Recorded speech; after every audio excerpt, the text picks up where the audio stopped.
Assalamualaikum warahmatullahi wabarakatuh. Selamat pagi. Alhamdulillah kita berjumpa kembali di serial podcast jurusan Ilmu Komunikasi, Komunikasi Rasa.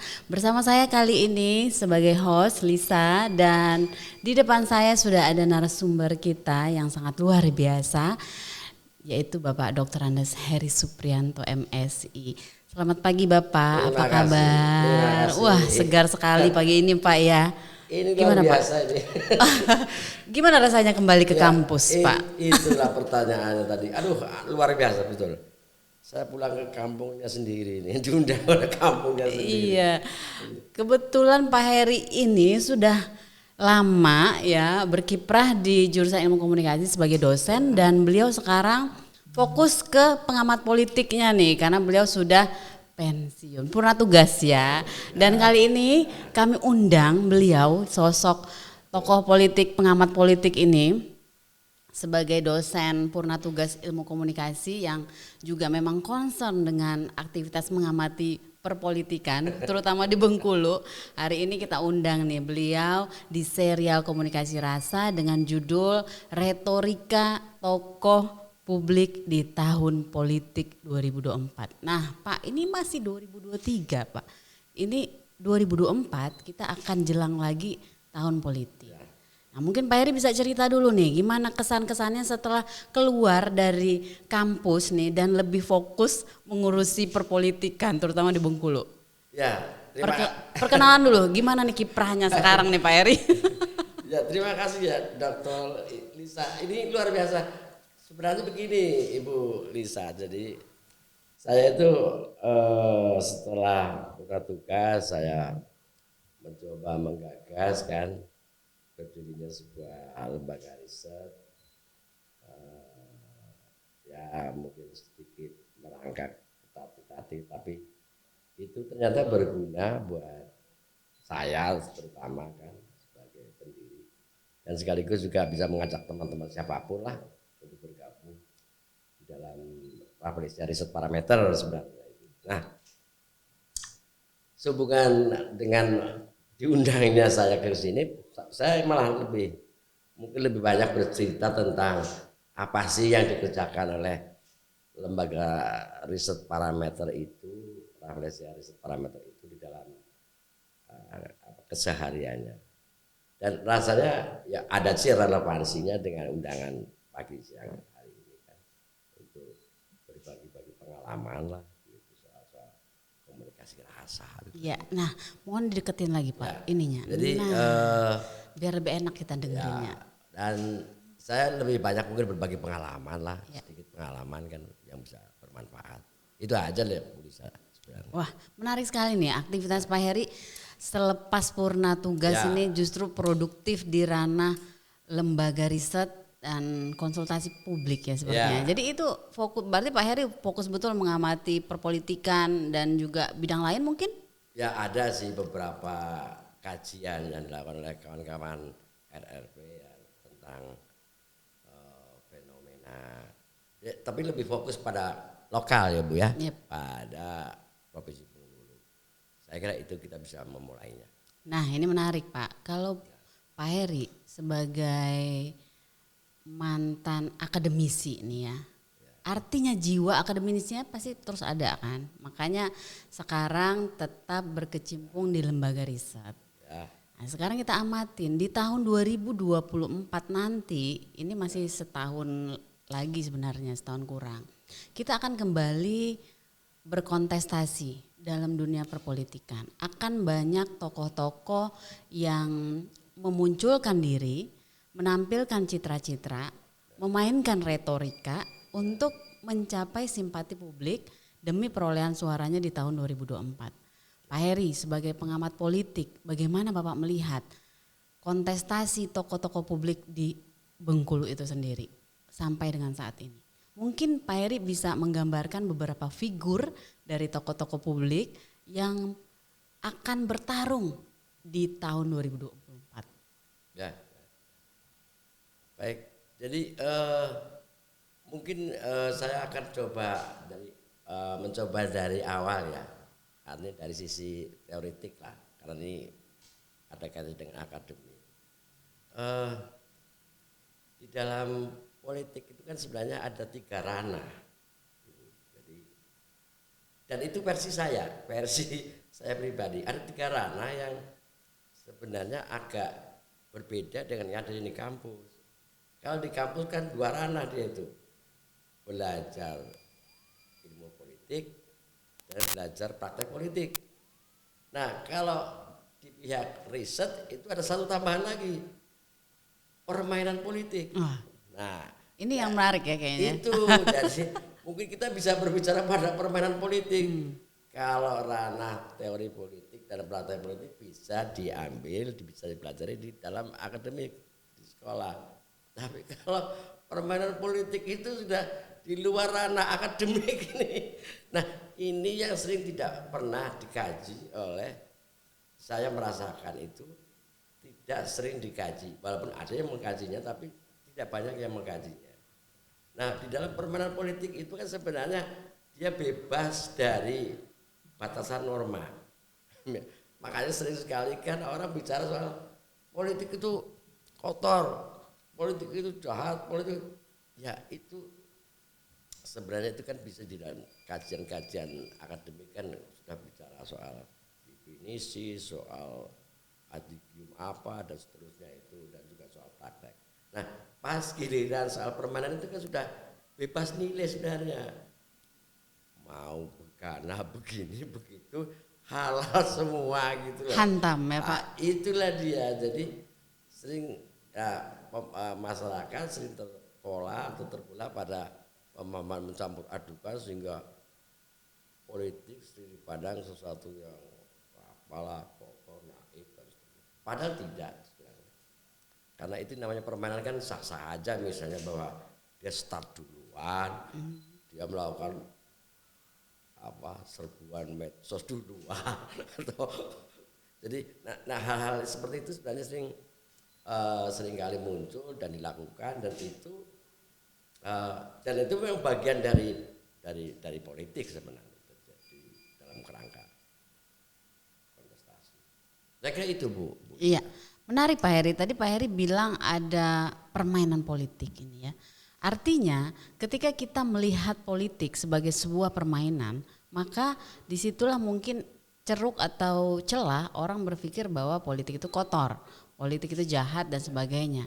Padahal kalau menurut Pak Heri permainan politik itu sah-sah saja, seperti itu ya Pak ya. Yeah. Nah, apakah ini juga merupakan bagian dari dinamika politik? Artinya mungkin ya dalam permainan politik ada retorika-retorika yang dipakai oleh tokoh-tokoh publik ini untuk mempersuasi halayak sedemikian rupa sehingga itu menjadi upaya mereka untuk mendulang suara atau dukungan. Nah, menurut Pak Heri sendiri, bagaimana permainan politik yang dianggap bersih mungkin, atau permainan politik yang dianggap kotor mungkin, atau sebenarnya permainan politik itu nggak ada bersih dan kotor, dia hanya ranah abu-abu yang semuanya bisa melakukan dan semuanya bisa mempersepsi. Ya. Seperti apa menurut Bapak? Ya Bu, Ibu, ya. Jadi betul yang Dr. Lisa sampaikan ya. Jadi sebenarnya atau mungkin saya memulai begini, bahwa retorika itu kan sebenarnya public speaking. Iya betul. Ya kan? Kita sepakati itu. Iya. Nah, para tokoh ini sebenarnya bisa memulainya dengan cara kerangkanya adalah dia sudah masuk ranah arena permainan, sehingga dia bisa melakukan sebenarnya retorika tadi itu atau public speaking. Nah, para tokoh itu saya lihat itu yang paling mudah dikenali adalah di tingkat nasional. Misalnya Pak Anies ya. Ya. Pak Anies itu kan banyak yang mengkritik. Itu kok sudah keliling kemana-mana. Ya nggak apa-apa orang dia keliling atas nama partai kok. Gitu. Ya. Dan lawannya sebenarnya juga melakukan hal yang sama. Pak Ganjar itu kan dia berfoto dengan para raja Nusantara. Terus bedanya apa? Yang satu duduk, yang satu jalan-jalan gitu loh. Ya. Nah sebenarnya itu sah-sah aja dilakukan. Nah itu untuk tingkat nasional. Kita coba cari ke tingkat lokal nih, bisa. Jadi ternyata tokoh-tokoh lokal ini agak gagap ini. Gagap. Gagap. Gimana tuh Pak? Gagapnya Gagapnya gini loh. saat dia melakukan statement, Yap. ya, dia tidak berangkat dari akar masalahnya itu loh. Contohnya begini, kalau tokoh di Bali, saya ambil yang paling populer aja di Bali. Ya. Tokoh Bali itu kalau mau maju, dia akan mengangkat tradisinya, Oke. tradisi Bali. Ya. Oke? Yang entah dari sisi kerajinannya, dari sisi marketingnya, dari pariwisata, terserah. Tapi tetap konteksnya lokal. Oke? Ya. Nah, di Bengkulu itu saya ambil contoh, basic dasarnya itu adalah petani sawit. Basic dasar Bengkulu sebenarnya. Loh, kota Iya. provinsi Bengkulu kan sawit yang dominan. Iya. Coba Ibu Liza periksa apakah ada tokoh-tokoh bicara soal kesulitan petani sawit. Loh, tidak pernah itu. Aneh menurut saya itu. Jadi lepas dari akar budayanya sekitar, mestinya dia di dalam retorikanya, iya kan? Betul-betul berangkat dari tradisi yang ada, mesti dari lokal itu. Kalau di lokal adalah petani sawit, ya bicara kesulitan petani sawit mestinya. Atau produktivitas dari sawit. Gitu ya Pak ya? Iya kan, tidak pernah disinggung gitu. Wah ini menarik nih. Nah, Masukan ya buat tokoh Iya. publik yang akan bertarung di Betul. 2024. Coba cari akar masalahnya. Betul. Karena masyarakat itu lebih dekat dengan segala sesuatu yang menjadi support system di sekelilingnya ya Pak ya. Coba satu lagi saya Iya. coba contoh Bu Lisa, biar selaku pengamat sekaligus juga akademisi. Para kandidat selalu bicara aspek pembangunan. Misalnya membangun jalan 1000 jalan mulus. Nah, ya kan? Loh, masa tidak ada orang satupun yang bicara 1000 jembatan rusak diperbaiki? Kan pernah. Oh, Loh, iya. itu kan aneh menurut saya Iya, itu. iya. Loh, kalau memang lawan sudah melempar isu untuk membangun 1000 jalan lurus, mestinya lawan itu bicara akan membangun 1000 jembatan rusak itu loh maksud saya Iya, itu lebih konkret ya Pak. Konkret, kontekstual toh. Kontekstual, menarik. Jadi Itu sebenarnya maksud saya. retorika itu harus didekatkan pada problem nyata Betul, kemasyarakatannya. betul. Nah, menarik ini ya, sahabat komunikasi rasa. Jadi apa yang dikatakan oleh Pak Heri ini, ternyata sekarang itu retorikanya mungkin di awang-awang ya Pak. Betul. Tidak tergambar, Tidak tidak membumi. membumi, ya. Jadi nggak bisa terukur, betul ya Pak? Nggak bisa terukur. Tepat. Kalau tadi bicara mengenai 1000 jalan yang bagus misalnya atau mulus, nah bagaimana dengan 1000 jembatan yang rusak, Iya, itu. yang ada di depan kita misalnya Betul. Pak ya? Wah Ada. iya. Nah ini masukan juga buat Loh, tokoh iya. publik ya Pak ya? Lah belum lagi kalau ditambah siapa tokoh yang bicara soal sanitasi di Kota iya. Bengkulu. Nah itu enggak ada itu. Padahal kalau diterusin lebih jauh lagi isunya bisa diangkat kan tentang lingkungan, Ya. ya kan? Nanti bicara tata ruang kota ada tidak? Loh itu banyak kan. Justru materi-materi yang sifatnya untuk kepentingan rakyat banyak, Ya. semestinya itu menjadi utama kan. Seksi ya, Seksi Pak, kan iya. untuk diangkat. Tapi itu lupa di dalam arti tanda petik para tokoh publik di tingkat lokal, try Bengkulu apa? Iya. Jadi mungkin begini Pak, kalau saya melihat juga tokoh publik masih berkisar pada hasil output yang terlihat. Ya. Ya. Maksudnya yang bisa langsung dilihat, tapi bukan kepada problem nyata utama yang dialami oleh masyarakat Betul. sekitar. Ya. Seperti itu mungkin ya Pak ya. Ya. Nah, artinya menurut Pak Heri lagi nih, kira-kira selain dari isu-isu yang menjadi masalah atau akar rumput atau problem lokal yang harus diangkat, ada lagi tidak yang lain yang menurut Bapak itu justru bisa membuat tokoh-tokoh publik yang akan bertarung di tahun politik 2024 itu bisa memperoleh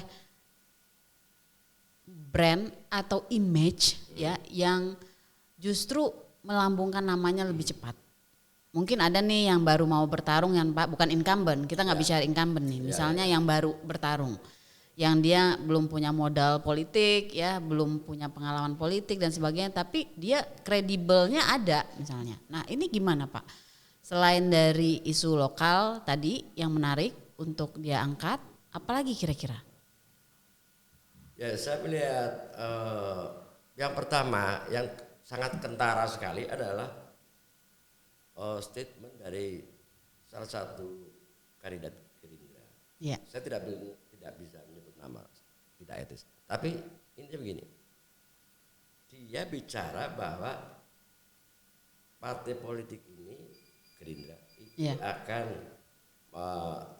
atau sedang mengonkan mesinnya, mengonkan mesin politiknya. Itu bagus, ya kan?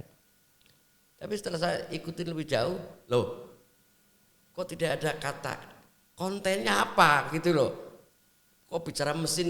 Ya kalau mesin kan semua partai memang punya mesin, dan itu sudah di-on-kan. Kan masyarakat publik kan ingin tahu ngapain lagi setelah di-on-kan. Sebenarnya kan Anda diisi dengan materi kontennya ini loh, kita siapin.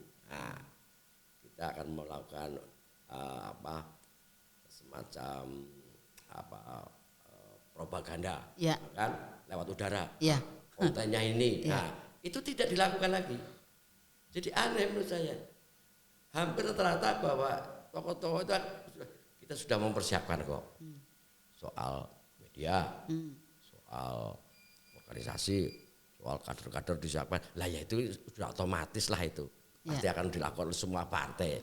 Tapi kan sebenarnya publik kan sebenarnya ingin melihat isu apa sih yang akan dibawanya itu loh. Sehingga kami ingin tahu mau ngapain kalau dia menang, buat kalau rakyat kan buat aku apa? Masyarakat di sini apa? Di sana apa? Padahal kan kalau kita lihat ada segmen yang tidak bisa disamaratakan kan. Nah, itu nanti kita akan bicara itu. Tapi selanjutnya saya lihat itu mereka itu sangat homogen loh. Homogen. Isunya itu homogen. Isunya homogen. Loh, itu kan menurut saya naik loh. Masa itu tadi bahwa ada petani sawit, ada nelayan, ya kan, ada transmigran, ada masyarakat kota. Lah itu bicaranya apa dong? Isunya kan mestinya kemasannya beda-beda. Beda-beda. Nah itu belum terlihat itu. Jadi masih homogen aja. Masih soal pembangunan ya bla bla bla. Masih yuk ini ya saya tidak bisa paksa. Tapi itu realitasnya. Realitasnya itulah dunia kita buku ini dalam melihat para tokoh politik. Berarti menurut saya Pak, yang bisa saya simpulkan dari apa yang Bapak sampaikan barusan, ketika mereka menyatakan atau mengungkapkan retorika yang homogen, yang masih umum umum, yang untuk bisa seluruh masyarakat dan sebenarnya padahal dalam masyarakat itu ada segmentasi. Nah, bisa tidak misalnya kita merujuk kepada latar belakang tokoh politik itu sendiri, tokoh publik. Misalnya nih dia dari kalangan pengusaha. Artinya isu-isu yang bisa dia jual adalah mungkin dari untuk apa sih yang bisa dijadikan bidang usaha dan dikembangkan. Misalnya untuk kelapa sawit seperti apa, untuk nelayan seperti apa. Nah, konteks-konteks bidang-bidang usaha inilah yang mungkin bisa dia munculkan isunya atau seperti apa menurut Bapak? Kalau kita mau mengarahkan dia kepada heterogen, tidak lagi homogen. Nah, apakah itu bisa berdasar kepada basic atau latar belakang dia? Betul. Karena kalau kita bicara retorika, kita bicara mengenai kredibilitas, etos, logos, dan patos. Artinya ada nilai-nilai kepercayaan yang memang melekat pada diri si tokoh publik ini. Nah, gimana menurut Bapak? Terima kasih Dr. Lisa. Jadi begini, kelemahan, saya menyebutnya kelemahan. Tokoh-tokoh kita ini dia jarang sekali menggunakan teknologi yang berbasis riset. Itu kelemahan besar. Bayangkan misalnya bahwa si figur A dari partai X yang betul-betul handal, dia maju hanya berdasarkan pemilu yang lalu. Loh, 5 tahun pasti terjadi perubahan yang sangat signifikan. Dan dia pede dengan itu karena incumbent. Itu kan lucu menurut saya itu. Mereka lupa, saya kira lupa aja, mudah-mudahan lupa saja. Bahwa yang menang itu selalu dimulai dari basic riset. Oke. Ya kan? Ya. Tidak ada orang menang atas dasar garis tangan. Itu mustahil itu. Iya. Loh, kalau orang mau percaya itu ya boleh, tapi maksud saya bahwa ada basic risetnya seseorang maju dulu bisa menang. Nah, kalau itu tidak dilakukan, dan itu juga berlaku di partai sebenarnya. Ya. Kalau partai mengatakan bahwa loh kami juga sudah melakukan mapping, kan soal perkara begini, ya, tapi bisa diukur tidak gitu loh. Karena dasarnya itu, ya, dulu saya pernah pengalaman 5 tahun yang lalu. Ya kalau dasarnya itu terus apa sih yang bisa kita pegang dari statement yang dia sampaikan itu? Yang aneh itu begini.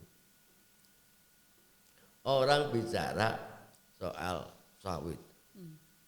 Wah, orang sibuk lah bicara sawit.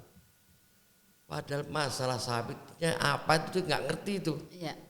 Pokoknya kita akan meningkatkan petani sawit. Ya, normatif toh. Iya. Jadi masih normatif banget. Saya kira itu kelemahan betul ya, sangat normatif. Tidak pernah mengemukakan data yang kita akan menyelesaikan problem petani sawit di Bengkulu Utara atau lebih khusus lagi atau Moko-Moko atau apa. Itu kan lebih konkret tuh. Sehingga si audien itu langsung ini calonku nih, aku pilih kan gitu.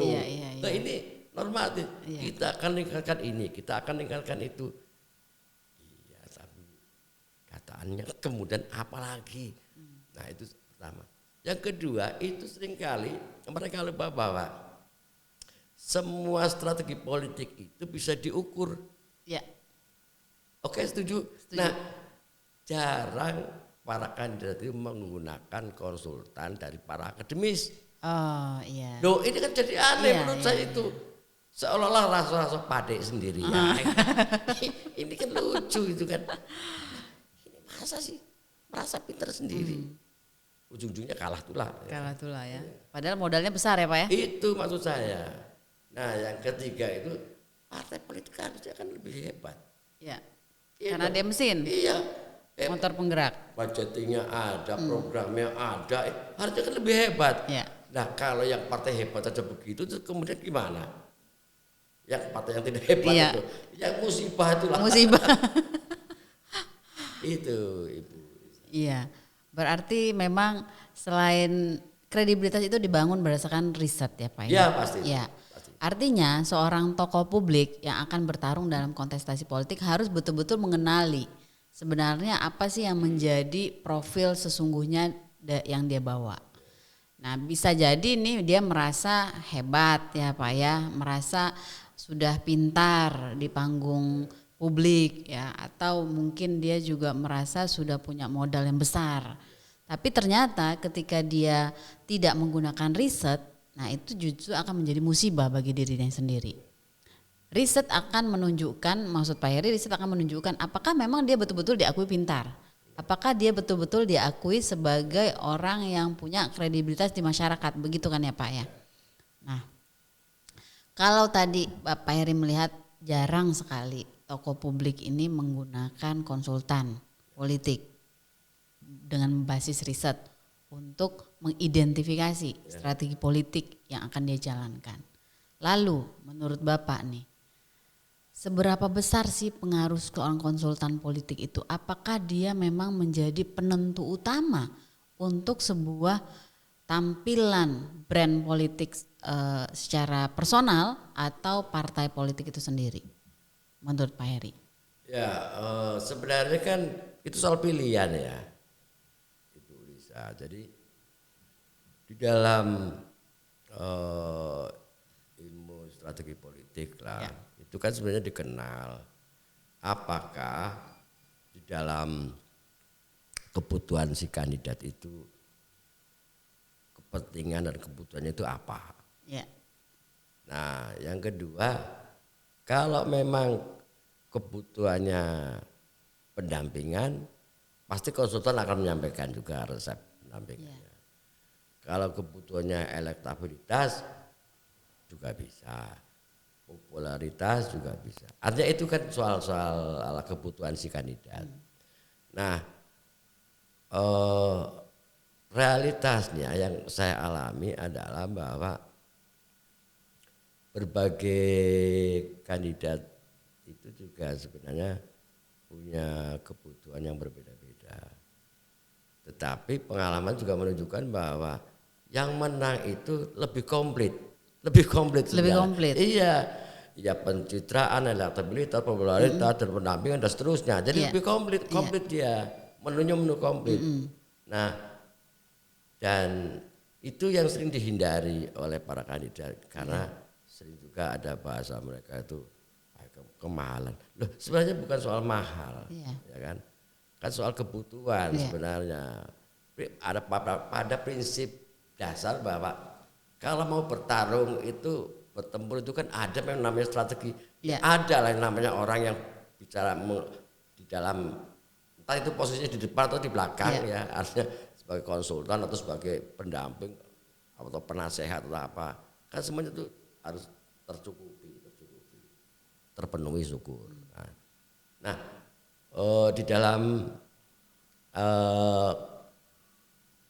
internal partai itu kan sebenarnya juga sudah diajarkan bahwa kaderisasi diperlukan. Nanti di dalam pertempuran pemenangan pesta itu juga harus sudah digelar tuh rencana aksinya seperti apa, kebutuhannya seperti apa. Nah, semua yang dilakukan kan harus terukur. Kan kuncinya kan harus terukur, Ibu Lisa. Tidak mungkin kita bicara ABC bla bla enggak bisa terukur, harus terukur. Itulah pentingnya konsultan politik maksud saya itu. Dan tidak usah ragu-ragu saya kira itu untuk menunjukkan itu maksud saya para kandidat ini, para tokoh politik itu. Nah seringkali juga mereka masih ragu-ragu aja. Padahal semua sudah melihat menunjukkan bahwa semua kandidat yang menang itu pasti memakai konsultan. Itu loh maksud saya itu. Kok ini tidak bisa diambil sebagai pelajaran nih? Mungkin ini Pak, ada sebuah anggapan bahwa selain mahal, ya terkadang konsultan ini menunjukkan sesuatu yang berdasarkan riset kan Pak, yang sebenarnya. Ketika riset itu justru menunjukkan sesuatu hasil yang tidak diharapkan, maka dia akan kecewa dengan konsultan itu. Nah, menurut Bapak seperti apa? Sekarang kita menyikapi nih banyak hasil survei yang abal-abal Pak, ya kan, yang dibuat didongkrak seolah-olah itu memang bagus hasilnya, padahal itu tidak dilakukan, artinya dia dimanipulasi. Banyak yang seperti ini kita amati dan itu banyak dimanfaatkan oleh kandidat politik untuk menaikkan namanya. Nah menurut Pak Heri sebenarnya seperti apa? Ya itu kan begini Dr. Lisa, jadi kalau soal baik dan buruk itu di lembaga manapun itu ada yang baik ada yang buruk lah, ya kan? Tapi kembali kepada soal kebutuhan loh. Kebutuhan kandidat itu sebenarnya mau apa, ya kan? Seringkali ekspektasinya berlebihan terhadap konsultan. Nah, agar tidak mengecewakan, ya kita kan, saya jadi bicara RRP nih, apresiasi parameter, itu kan punya menu. Apakah mau popularitas, apakah elektabilitas, ya kan? Apa strategi pendampingan dan seterusnya. Nah, seringkali ini kan maksud saya begini, ada pra, pos dan pasca. Nah, apa kita ngambil pranya, pos atau pascanya atau semuanya itu dari pos sampai terakhir. Kan itu soal pilihan kebutuhan dari kandidat. Nah, saya lebih menarik atau RRP lah itu pengalaman saya itu kan menawarkannya ya kita ambil. Kalau ibu ragu-ragu, bapak ragu-ragu, coba kita cek. Nah, cek awal. Data kan, apakah calon ini dikenal tidak? Nah, nanti kita gelar hasilnya. Nah, kan kita jujur tuh, nih hasilnya. kalah. Kan gitu, kita Iya. sampaikan kalau kalah kita Iya. sampaikan, lo kalah tuh artinya. Nah kan kemudian si kandidat akan menawar lagi, cak mana itu bisa. Nah caranya ada lagi, pakai ini. Jadi kita mencoba jujur sama Iya. si pengontrak itu loh. Nah itu kan ya tidak semua lembaga riset seperti itu ya tidak. Iya. Tapi saya jamin ini jadi promosi. Kalau kami kan tidak, melakukannya terbuka aja. Iya. Batas mana datanya real. Kalau mau intensif ya udah 3 bulan riset terus. 3 Iya. bulan riset, 3 bulan riset. Ayo, berani Iya. enggak? Iya. Nah gitu. Lebih jujur lah Iya, gitu. iya. Nah, apa namanya? Pengalaman itu menunjukkan juga ketidakpahaman kandidat dalam soal riset. Ya. Seolah-olah kalau pakai konsultan harus menang. Loh, ya Nah nggak itu, gitu. nah itu, Nggak nah boleh ini yang menarik begitu Pak, dong. bahwa ketika pakai konsultan pasti menang. Itu dia. Ya. Itu yang sering salah. Salah dari ya. sini. Ya betul. Jadi belum tentu menang ya Pak ya. Iya. Iya, ini yang harus ada di mindset Betul, para tokoh benar. publik yang akan bertarung di Benar, kontestasi benar, politik.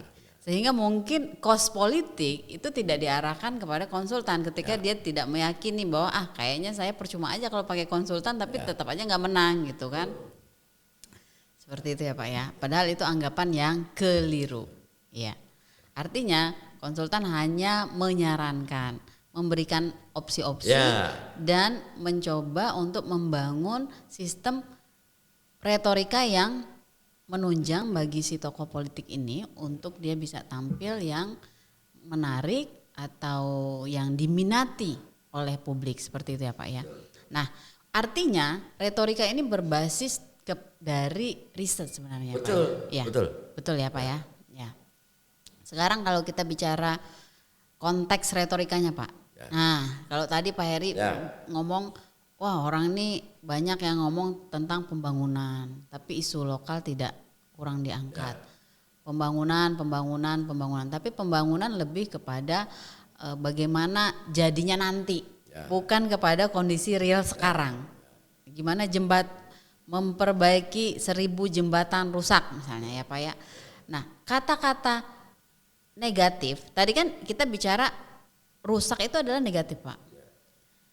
Kalau bicara misalnya menciptakan 1000 jalan mulus. Nah menurut Pak Heri nih, lebih baik kita munculkan unsur negatif dalam konten atau pesan retorika seorang tokoh politik, atau enggak apa-apa kita munculkan konten atau isi yang pesan yang positif, maksud saya ketika bicara akan mewujudkan 1000 jalan mulus, akan memperbaiki 1000 jalan rusak. Nah, rusak dan mulus ini adalah dua kata yang berbeda maknanya, positif dan negatif, jelek dan bagus. Nah, menurut Bapak sendiri sebenarnya bagaimana nih pengemasan kata-kata seorang tokoh politik untuk retorikanya? Ya, saya ingin coba kembali ke Ya. awal tadi bahwa kita sama memahaminya bahwa retorika itu public speaking.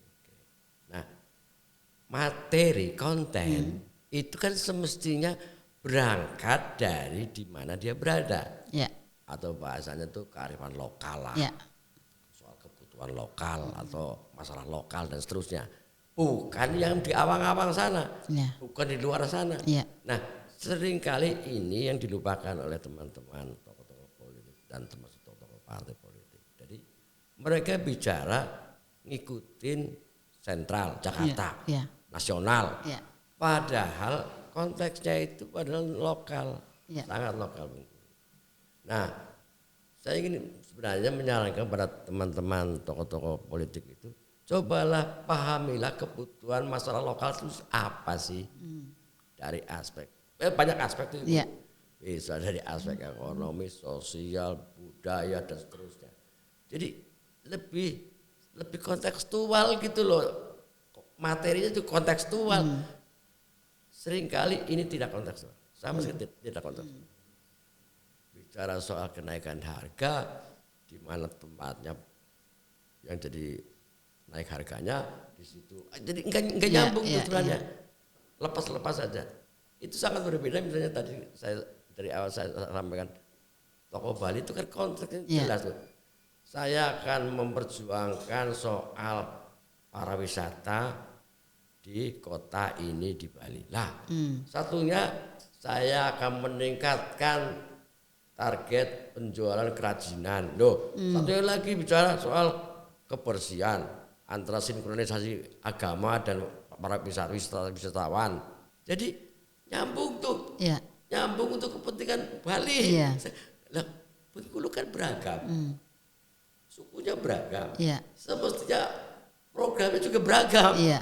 Tidak bisa satu disamaratakan kan jadi salah. Iya. Nah, saya melihatnya kelemahannya di situ.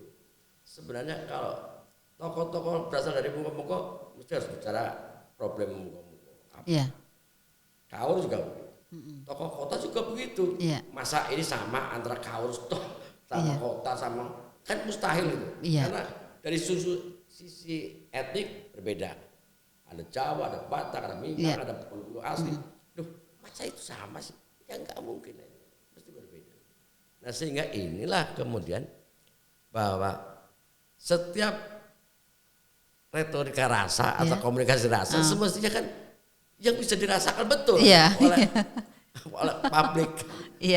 Bukan ya dirasakan oleh si tokoh. Iya. Oh gitu ya Pak ya. Dirasakan oleh publik, bukan dirasakan oleh si tokoh. Iya dong. Mestinya begitu. Kembali ke judul kita hari ini ya. Komunikasi rasa. Ya harus dirasakan oleh publik, bukan dirasakan oleh tokohnya.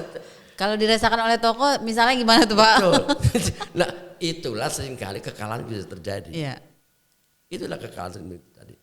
Itulah saya bilang bahwa loh bagaimana mungkin si tokoh bicara Muko-Muko bla bla bla. Padahal di Muko-Muko misalnya ada persoalan tanah. Iya. Ribuan tanah. Ada masyarakat ratusan petani sawit yang tanahnya bermasalah. Loh, itu tidak disinggung. Ya gimana mau menang? Seharusnya itu bicara soal ratusan tanah ribuan hektar yang lagi bermasalah. Itu mestinya menjadi isu. Iya. Jadi nyambung antara kebutuhan, kepentingan, aspirasi lokal dan Artinya menurut Pak Heri ini tidak masalah ketika kita memunculkan konteks pesan, informasi dari pesan yang bernada negatif. Enggak masalah. Enggak, karena mesti dibatasi. Iya. Kita bicara fakta loh. Iya. Jadi saya akan bicara fakta. Misalnya di Seluma, misalnya ada dulu saya dengarkan dulu 1000 jalan mulus. Iya. Loh, kalau ternyata muncul 1000 jembatan rusak apa gunanya jalan mulus itu? Ayo. Apa salah? Tidak.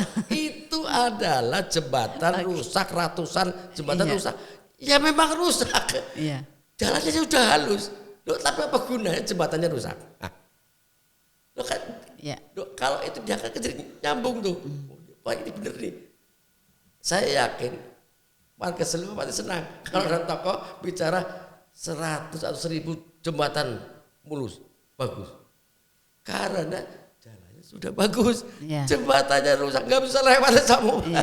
Artinya ini bekal, kayaknya ini pesan Pak Heri untuk bekal yang ke depan nih kayaknya ya Pak ya. Kalau sekarang udah jalan, berikutnya jembatan nih gitu mestinya, mestinya kalau mau ditangkap, kalau nggak ditangkap nggak apa-apa. Iya, menarik ya kalau kita bicara mengenai pesan-pesan politik. Pak, ada juga nih pesan yang tersirat, tapi dia sebenarnya menjadi pesan yang ingin digaungkan oleh si tokoh politik ini. Tapi dia tersirat Pak. Misalnya kalau kita bicara tentang soal kelangkaan BBM. Nah kan dia ingin mengatasi bagaimana proses BBM bisa menjadi lancar. Tapi dia tidak pernah menyebutkan itu secara gamblang. Nah, hanya saja dia bagi-bagi suka bagi-bagi apa BBM gratis misalnya atau apa. Nah itu menurut Bapak seperti apa ya? Dia tidak menyebutkan secara gamblang isu atau pesan yang sebenarnya menjadi basic atau keinginan dasar dia, tapi dia melakukan itu. Sekarang kan kita banyak nih melihat pergerakan tokoh-tokoh politik ini bagi-bagi sembako kah, ya kan? Atau kasih beasiswa, atau ya banyaklah unsur kepedulian yang dilakukan. Tapi sebenarnya isu utama yang mereka angkat bukan itu. Nah itu seperti apa menurut Bapak? Enggak, saya melihatnya itu kan ada sisi apa namanya, sisi positifnya aja lah. Ya. Bahwa setiap pertandingan ya di dalam arena politik itu kan sebenarnya memang diperlukan yang namanya logistik. Ya. Nah, logistik ini disukai dan tidak disukai itu tetap harus ada. Kebutuhan ya Pak ya? Kebutuhan Okay. itu kebutuhan. Nah, masalahnya adalah komisioner atau institusi politik, infrastruktur politik itu melarang kan itu Iya. bisa Money politik dan sebagainya. Oke lah, saya nggak bicara itu dari sisi itu. Karena di dalam ruang permainan itu semua halal kok. Nah, jadi sebenarnya yang pantas gitu loh. Saya lebih suka bicara kepantasan. Kepantasan. Jadi misalnya gini, ibu mau mencalon. Ya. Kemudian karena ibu kebetulan perempuan maka lebih strek kalau komunitas perempuan ribuan itu berada dipengaruhi oleh ibu. Nah kemudian ibu juga akan mensuplai kebutuhan loh, bukan keinginan ya, kebutuhan komunitas. Nah kan wajar, pantas lah. Ya. Masa misalnya jauh-jauh datang capek ya kan, pakai duit sendiri nggak mungkin tuh. Itu sama dengan si kandidat menganiaya komunitas. Loh, yang butuh itu siapa nih? Yang butuh kandidatnya atau komunitasnya? Ya kita anggapkan dua-duanya. Nah kalau dua-duanya mestinya ada uang transport. Kan biasa aja begitu. Begitu. Uang transport, ya kan. Pas hari hanya ada tanda matanya. Misalnya dibelikan apa ini namanya mukena. Iya. Kan biasa aja lah begitu gitu. Enggak heboh-heboh amat loh, pantas-pantas aja menurut saya itu. Terus di dalam musik ada rebana tuh. Pengalaman saya loh Bu. Itu kan komunitas ini sekian ratus kakak minta alat musik untuk ya kan pantas. Saya lihat alat musiknya memang udah rusak. Iya jadi ya kan pantas lah. Bukan minta yang aneh-aneh. Nah, begitu loh. Jadi soal kepantasan sebenarnya. Artinya kepantasan itu harus dibarengi dengan kebutuhan ya Pak ya? Iya, berangkat dari kebutuhan. Dan untuk kos politik ya Pak ya? Iya dong. Bukan soal money politik ini kan? Bukan. Nah, menurut Bapak sendiri money politik itu yang gimana Pak? Loh, money politik itu sesuai dengan ini ya, juknisnya tuh. Ya. Itu ternyata kan kalau dia membagi duit, ya kan, ada yang menerima duit, ada yang menyaksikannya, ada dokumentasi, itu baru pelanggaran. Oke. Loh, kapan-kapan orang mau ngaku ini duitku. Jadi tidak pernah ada. Karena di dalam kacamata hukum itu ada barang bukti, ada saksi, ada korban, ada yang melapor. Loh, banyak banget saksinya. Kalau itu tidak terpenuhi, nggak ada itu. Nggak ada itu ya? Nggak ada. Artinya harus pintar dalam politik gitu. Iya, justru disitulah kepiawaian kawan-kawan kandidat untuk menyikapinya sebenarnya. Iya. Ini sama lah dengan Pak Anies kan, loh itu bukan kampanye, ya bukan daftar. Jadi calon juga belum kok, ya suka-suka aku mau keliling kemana dengan Nasdem. Kata Pak sama juga gitu. Logikanya dipakai untuk sesuatu yang memang dibutuhkan ya Pak ya? Dibutuhkan. Iya. Nggak apa-apa ya Pak ya? Bahkan lebih aneh kalau orang menang tanpa ada pembiayaan itu aneh itu menurut saya itu. Iya aneh lah. Mau menggerakkan orang ribuan orang kok hanya dengan air liur misalnya jalan enggak mungkin. Ya artinya Pak, isu yang dimunculkan ke ranah publik itu bisa jadi dalam aktivitas praktis atau kegiatan si tokoh politik itu berbanding terbalik ya Pak ya.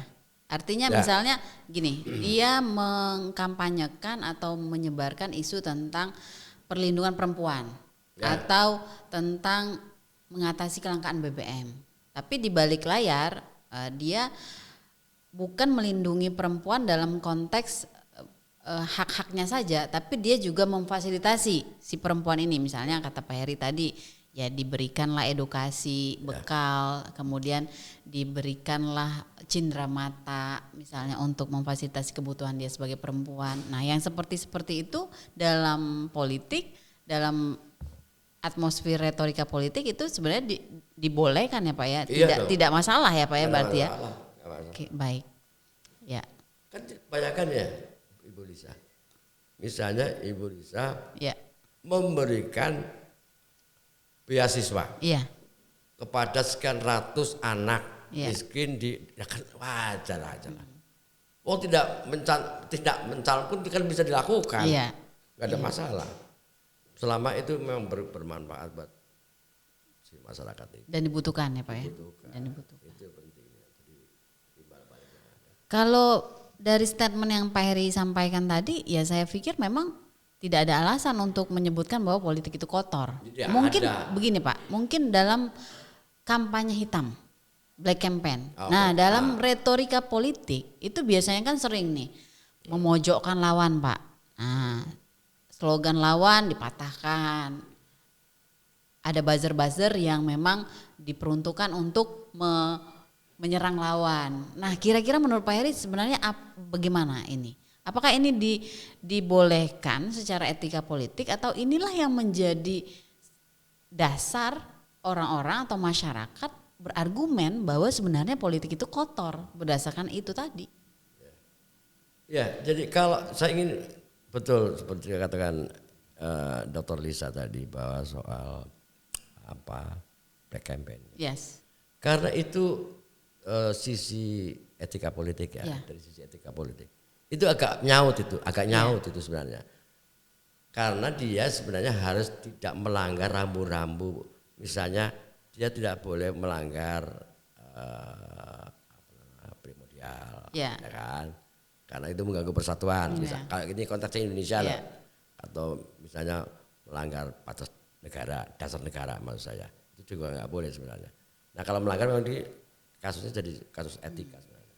Tetapi di dalam ilmunya itu sendiri kan sebenarnya ya namanya menghancurkan itu ya berbagai cara, lini dan seterusnya dilakukan. Tapi memang saya setuju untuk batas-batas tidak langsung individual loh, atau dasar negara gitu loh. Karena itu kan ada ranah rambunya nggak boleh itu, ada pasal yang maksud saya itu. Nah kalau selain itu kan boleh aja. Dan itu kan lebih kalau saya boleh cerita kepada Dr. Lisa itu begini loh Ibu. Misalnya saya Ibu menjadi calon. Itu saya itu bisa menyusupkan orang saya ke dalam timnya Ibu. Iya. Kan? Dan menjelek-jelekan saya dan menjelekkan Ibu. Bisa kayak gitu loh. Jadi gimana mau jadi maksud saya kalau sudah seperti itu di dalam praktek politik, itu kan sebenarnya tidak ada lagi batasan mana kampanye hitam mana putih. Semuanya bisa hitam bisa putih. Itu. Tapi menurut Pak Heri yang seperti ini, apakah itu harusnya dihindari oleh seorang tokoh politik atau seperti apa Pak? Menjatuhkan memanipulasi lawan dalam rangka untuk kompetisi maksudnya kompetisi. Seperti apa? Apakah harusnya yang aman-aman saja, nggak usah menyebutkan kelemahan lawan politik, misalnya tidak usah menyindir-nyindir lawan politik, tidak usah menyiapkan buzzer untuk melemahkan lawan politik, atau seperti apa menurut Pak Heri? Kalau dengan strategi yang tepat, dengan metode yang tepat, dengan kajian yang tepat itu nggak ada ngaruhnya tuh. Nggak perlu ya Pak ya? Nggak ngaruh tuh, karena kan kelemahan itu dilakukan karena memang itu ada peluang. Jadi peluang melakukan black campaign adalah bahwa lawan di sana memang ada peluang untuk dilakukan black campaign. Nah kalau semua lini itu sudah dijaga oleh konsultan dan metodologi yang tepat, nggak mungkin itu ada masuk nggak mempan tuh. Gitu ya Pak ya? Dong. Bayangkan contohnya nih, konkretnya nih. Ibu Ibu Lisa membagikan tiap semester kepada sekian ribu orang beasiswa. Iya. Terus ibu dikampanyekan itu duit dari korupsi, ini nggak ada Tidak ada efeknya ya. Tidak ngaruh itu. Ya. Oh jelas-jelas ibu selaku dosen, semua orang tahu ini adalah nazar atau infak atau bahasanya apalah setiap tahun.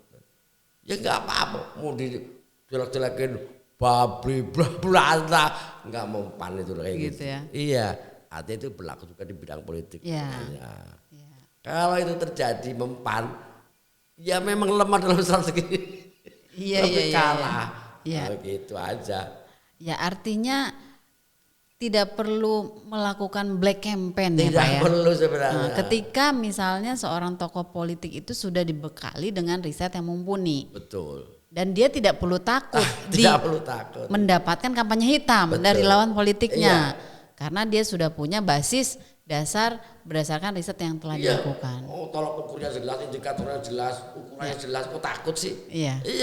Okay. Abaikan aja, nggak ada masalah. Mungkin begitu Pak, dalam persepsi masyarakat umum, politik itu kotor seperti itu karena dianggap menjatuhkan lawan, menyinggung dan memanipulasi dan sebagainya dan sebagainya.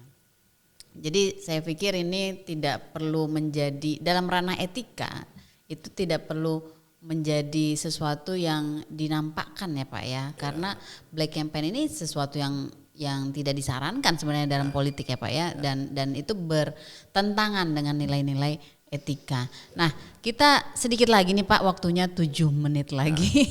Iya ini menarik ya, kalau ngomongin politik ini nggak bisa habis nih kayaknya, walaupun waktunya masih 2024, masih setahun lagi loh sahabat komunikasi rasa, tapi wah hawa-hawanya udah mulai dari sekarang ya Pak. Sekarang kalau kita mengamati retorika ya, orang itu, tokoh-tokoh politik itu tampilannya bisa macam-macam Pak. Ya. Bukan hanya omongannya, tampilannya Pak.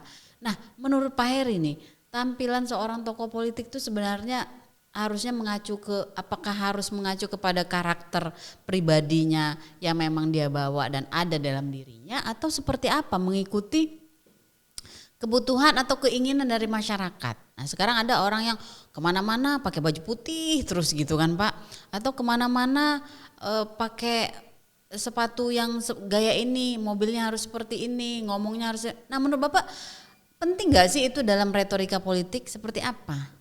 Penting sih sebenarnya ya. Jadi saya lebih menyukai begini sebenarnya. Ya berangkat dari pengalaman ya, bahwa tetap mengikuti dasar atau aturan norma setempat. Ya. Itu saya kira berangkatnya harus dari situ. Ya.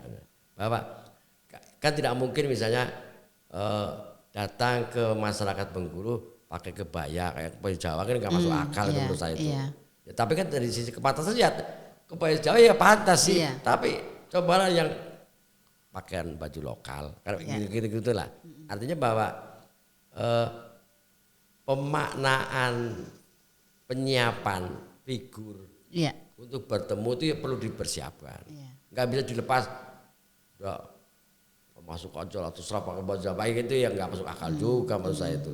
Bahwa semua adegan namanya peran itu kan harus dipersiapkan. Ya kan? Bahwa persiapannya mengikuti konsultan ngikutin tradisi pasti kayak gitu loh. Dan yang lain lah.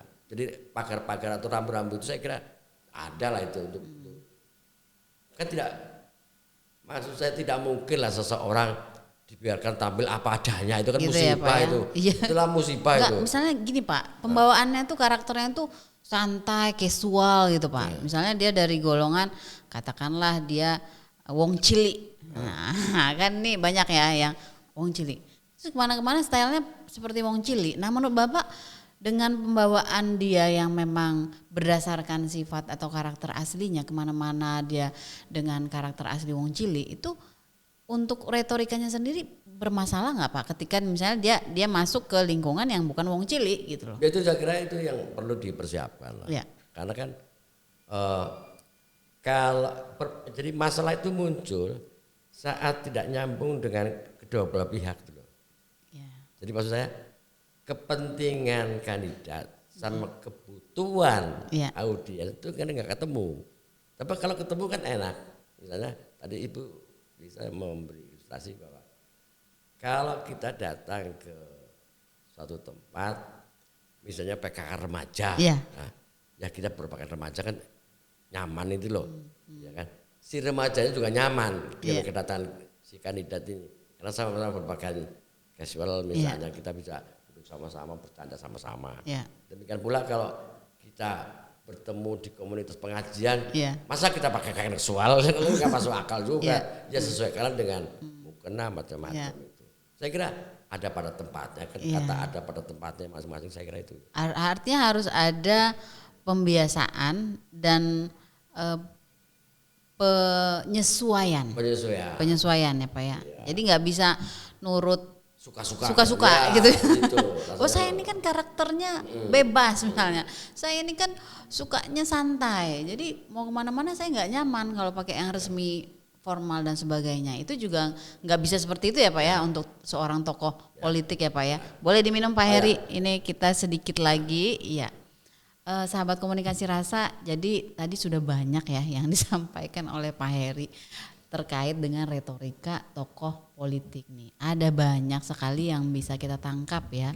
Menarik mulai dari isu lokal yang jarang sekali diangkat sampai kepada brand ya atau tampilan personality seorang tokoh politik ketika dia harus menyampaikan pesan-pesan politik. Pak, kira-kira apa lagi nih Pak yang harus dibekali untuk tokoh politik yang akan bertarung di 2024 selain tadi yang isu lokal, kemudian tampilan ya Pak ya, kemudian pesannya itu sendiri.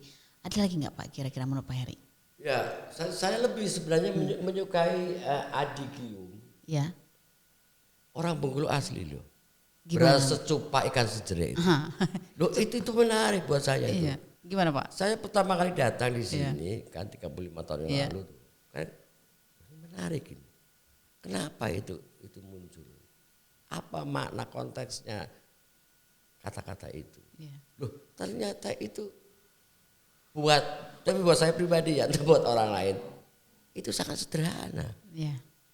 Orang Bengkulu itu gak aneh-aneh loh itu. Loh, kalau itu benar, asumsi saya benar, itu artinya strategi politik yang akan dan harus dilakukan. Sebenarnya enggak sepelik seperti orang pikirkan. Enggak. Pola itu menunjukkan bahwa orang Bengkulu disapa lebih baik. Akan jauh lebih baik disapa dengan tatap muka. Ya. Dan kita bicarakan bersama apa sih persoalannya. Udah kita aja. Sederhana. Iya Sederhana. selesai itu. Iya. Jadi ini hebat orang Bengkulu ini. Iya. Filosofinya beras secupa ikan sejerik mantap istirahat lu. Iya. Artinya nggak perlu banyak bumbu ya Pak ya? Enggak rakus, enggak Iya, ini. oke, ya baik. Ayo kita ketemu ngobrol, Iya. apa sih masalahnya? Ya udah, setuju ikut. Yuk, itu udah Iya. simpel. Dan pengalaman saya di Bengkulu banyak teman. Ya karena saya mencoba simpel aja. Iya. Dengan peribahasa tuanya itu. Enggak ada musuh, banyak kawan. Ini menarik Pak, yang terakhir ini Pak, menarik. Artinya tokoh politik harus sesederhana mungkin mengemas pesannya dan terbuka kepada kepada masyarakat. Jadi bukan hanya ngomong-ngomong dalam konteks yang luas, ramai dan itu ya Pak ya, tapi lebih personal. Ya, lebih dekat. Sentuhannya harus lebih dekat, betul. harus lebih dekat gitu ya Pak ya. Jadi bagaimana mengambil hati masyarakat dengan cara-cara yang personal dan justru menampilkan sesuatu yang akrab. Iya. Seperti itu ya Pak ya.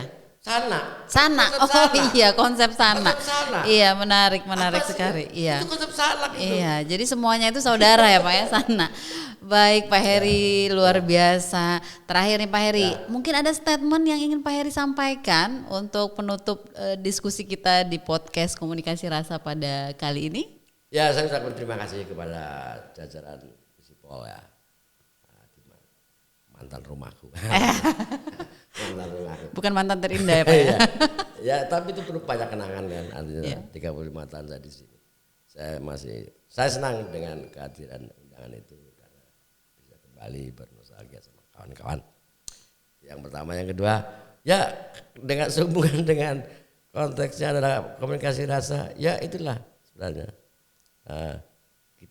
saya diundang kan dalam rangka saling berbagi rasa. Iya, betul sekali. Dengan berbagi rasa saya kira semua bisa clear, semua bisa tuntas dan sama-sama baik buat semuanya. Iya, sip. Terima kasih Pak Heri, dan dengan rasa juga kita akan menjelang kontestasi politik di pemilu 2024 insya Allah dengan rasa yang bahagia ya Pak ya. Terima kasih sekali lagi. Saya pamit undur sebagai host Lisa Adrianti dan Pak Heri Suprianto pamit undur dari Ruang Dengar Komunikasi Rasa Podcast Fakultas Ilmu Sosial dan Ilmu Politik. Assalamualaikum warahmatullahi wabarakatuh. Visip beres.